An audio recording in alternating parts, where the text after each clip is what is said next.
बिस्मिल्लाहिर्रहमानिर्रहीम, अस्सलाम वालेकुम रहमतुल्लाहि व बरकातुहू। मेरा नाम अहमद अकील है, आप देख रहे हैं प्रॉपर्टी विजन टीवी। पाकिस्तान में रियल एस्टेट की सूरत हाल के साथ हाजिर है।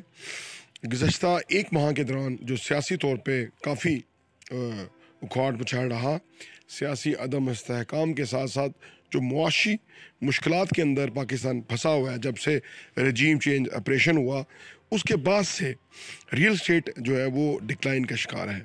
और इन्वेस्टमेंट की बातें जो है वो उस तरह से नहीं है जिस तरह से एक पाकिस्तान का मोमेंटम बन गया था आज से 7-8 महीने पहले, जबकि पिछली हुकूमत थी इमरान खान की। लेकिन all of sudden general Bajwa ने कमअक्ली का मुजाहरा करते हुए रजीम चेंज की और इस मुल्क को के मुफाद को अहमियत ना दी, बल्कि अपनी ज़ाती अना की खातर इमरान खान को गिराने के लिए करप्ट नासर को बरसे इक़्तिदार लाया, और जिसकी वजह से मुल्क का बहुत तबाह बर्बाद हुआ। आइए इस पर बात करते हैं।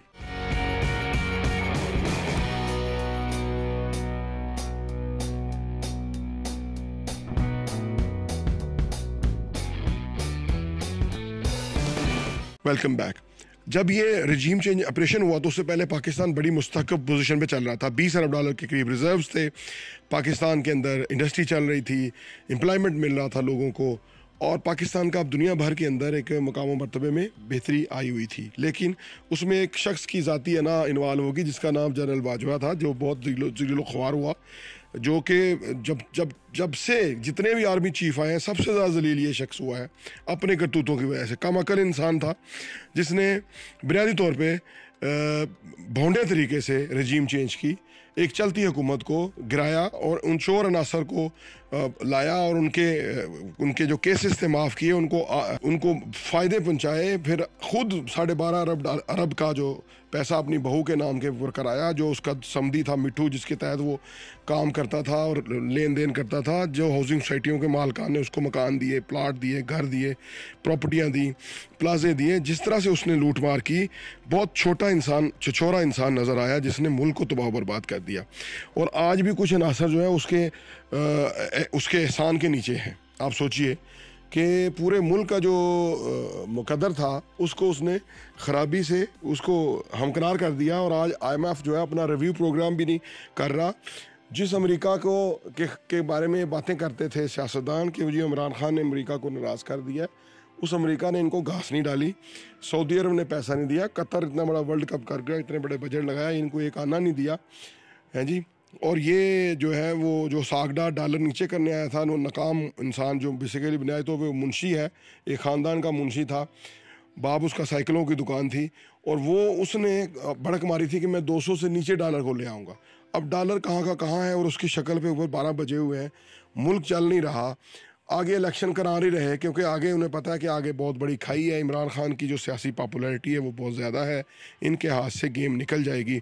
ऊपर से आर्मी चीफ चेंज हो गया, वो इनको सपोर्ट नहीं कर रहा। इस सारे सिनेरियो के अंदर सबसे बड़ा नुकसान पाकिस्तान का हो रहा है, और सबसे ज़्यादा जो नुकसान है वो पाकिस्तान में बिज़नेस का, कारोबार का, ट्रेड का हो रहा है। रियल एस्टेट की बात मैं अगर करूं तो इस वक्त तक भी मार्केट के अंदर बेयकीनी की सूरत हाल है। इन्वेस्टमेंट कभी भी बेयकीनी की सूरत हाल में नहीं होती है। जब एक तरफ डिफ़ॉल्ट की बात की जा रही है तो डिफ़ॉल्ट की जब बातें की जा रही होती हैं, जब नज़र आ रहा होता है तो लोग बैंकों से पैसा निकालने की कोशिश करते हैं, इससे बेयकीनी की सूरत हाल पैदा होती है। ये वो कोई मुहिब वतन होगा तो इन सारे मामलात को एड्रेस करेगा, क्योंकि ये जो जिन लोगों को लेकर आए हैं इनकी मुहिब वतनी के ऊपर इसलिए बहुत बड़ा दबा है कि इनके दुनिया भर के उन ममालिक के साथ कारोबार है, इजराइल से लेकर इंडिया तक, कि जो कि पाकिस्तान के मुफाद के ख़िलाफ़ है। और जनरल बाजवा लोगों को दर्स देता था कि इसराइल के साथ हम तल्लुकात बहाल कर लें। ये वो पैसे के भूखे मुफाद परस्त अनासर थे कि जिन्होंने मुल्क को यहाँ तक पहुँचा दिया है। अब आप कहेंगे कि इस सारी सूरत हाल से का हल क्या है? देखिए, अल्लाह ताला का एक सिस्टम है कि जहाँ कोई उम्मीद नज़र नहीं आती वहाँ से एक उम्मीद की रोशनी फूटती है, और वो उम्मीद की रोशनी जो नए आर्मी चीफ हैं वो हैं इस वक्त पाकिस्तान के लिए, कि वो क्या सोच लेके आते हैं, या वो किस तरह से इस टूटे फूटे गिरे हुए मुल्क को किस तरह से उठाते हैं। क्योंकि अगर ये मुल्क उठा ना, खुदा न खास्ता, तो ये सब के लिए तबाह है। और सबसे बड़ा जो अदारा है आर्मी है, उसके लिए सबसे बड़ा ये चैलेंज है कि वो किस तरह से इसको रीस्टोर करें। उन्हीं के अंदर ऐसे काली भेड़ें थी जिन्होंने इसको नुकसान पहुंचाया बुरी हद तक। लेकिन उनके यहाँ क्योंकि कमांड एंड कंट्रोल का एक सिस्टम है कि नीचे काम करने वाले लोग जो हैं वो अपने ऊपर, चाहे जनरल बाजवा जैसा कुनज़ेन इंसान बैठ जाए, उसको वो कुछ तोसी नहीं कर सकते। कोई सिस्टम नहीं है ऐसा कि उसको बता सके कि खुदारा आप जो है एक हद से आगे निकल रहे हैं। लेकिन यही निज़ाम, यही मसला है, ये एक तरह की लॉटरी है कि अगर अच्छा आर्मी चीफ आ जाए तो मुल्क अच्छा चल जाए, और अगर ख़राब आ जाए, कम सोच का आ जाए, तो वो मुल्क पीछे रह जाए।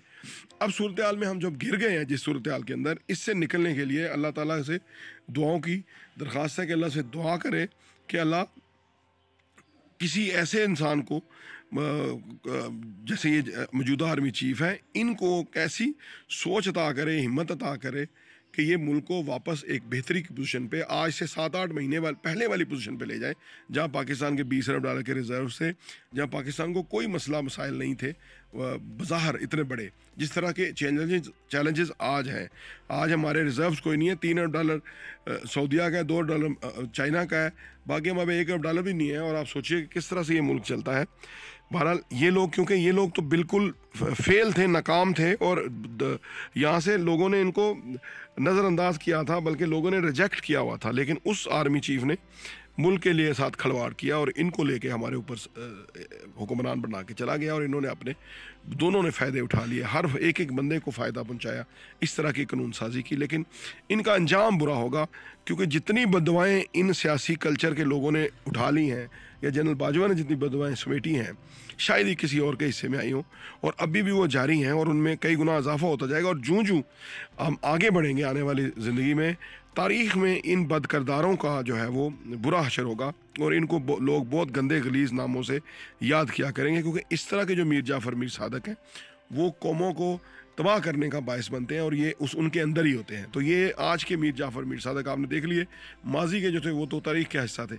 ये होते हैं वो मीर जाफ़र मीर सादक जो मुल्कों को पीछे रखते हैं, जो कि सिर्फ अपने ज़ाती मफाद के लिए और अपनी औलाद के इंटरेस्ट के लिए जो है ये लूट मार करते हैं, और ये मुल्कों को तबाह करते हैं, और आम आवाम जो है जिनके अख्तियार में कोई चीज़ नहीं होती उनको नुकसान पहुँचाते हैं। तो इस वक्त इन्वेस्टमेंट के हवाले से ख़रीदार मार्केट में नहीं है, लेकिन और कीमतें जो है वो रीज़नेबल प्राइस पे आई हुई हैं। ख़रीदारी का तो टाइम बनता है इस वक्त, क्योंकि आने वाले टाइम में आप देखिए इस मुल्क ने इंशाल्लाह ताला चलना है। इन वर्स्ट केस सिनेरियो ज़्यादा इलेक्शन होंगे, चलो अक्टूबर में ही हो जाए, उसके बाद मुल्क जो है वो डिफरेंट डायरेक्शन पे चलेगा। ये अल्लाह से बड़ी उम्मीद है कि अल्लाह बेहतरी की तरफ मुल्क को ले जाए, और इस मुल्क के जो महबे वतन लोग हैं वो इस मुल्क की अहम ओहदों के ऊपर बैठे, ताकि मुल्क के लिए वो सोच सकें, काम कर सकें, और अपनी इज़्ज़त व तौक़ीर में इजाफा कर सकें। प्रॉप टीवी देखने का बहुत बहुत शुक्रिया।